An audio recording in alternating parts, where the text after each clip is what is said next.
Imagine if the world were about to end. Would your job give you a chance to survive, or even help you in some way? As a nuclear blast loomed over the planet, a group of 20 people was gathered. In front of them stood a newly built shelter. Though just finished, it was stocked with enough resources for 10 people to survive for 1 year. They had to vote immediately to decide which 10 could enter. Those chosen would also be responsible for rebuilding civilization after the disaster. The vote began right away. A violinist was rejected. He didn't even have his instrument, so he couldn't contribute. A jewelry appraiser was also rejected. A fashion designer gone as well. Waiters, video editors, and similar jobs were all dismissed. The ones left had practical skills: doctors, electricians, farmers, and others useful for survival. Finally, one spot remained. The choice was between a professor and a singer. The group hesitated because the professor was mysterious. He might offer great value, or none at all. After much debate, they picked the professor. After all, what good was a singer in this situation? Just as the group was about to enter the shelter, gunshots rang out. They rushed toward the sound and froze in shock. The professor had executed all the people who'd been rejected. He explained that they'd begged him to end their lives rather than die slowly from radiation. No one expected such cold logic and brutality.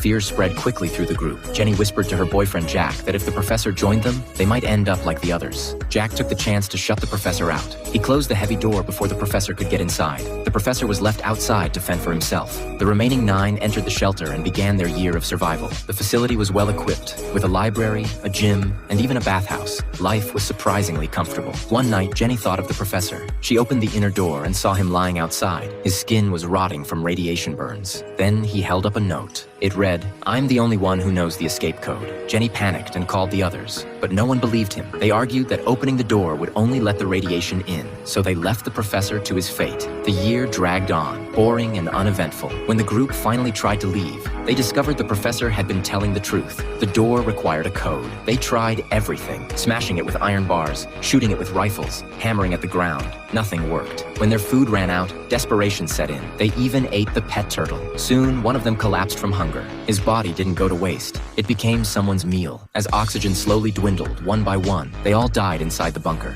And then, suddenly, they found themselves back in a classroom. It was the final session of their philosophy course. The entire scenario had been a thought experiment created by their professor. Everyone had failed the test. Why? Because they acted on emotion instead of logic when they voted him out. The professor revealed his true role. He was the architect of the shelter itself. Knowing the class wasn't convinced, he introduced a second experiment. This time, the rules included more details. Again, the question was, who truly deserves to enter the shelter? The unpopular real estate agent got in because she also had midwifery skills, which could help newborns survive. But the doctor, who had just returned from a high-risk area, was voted out in case he carried a deadly virus.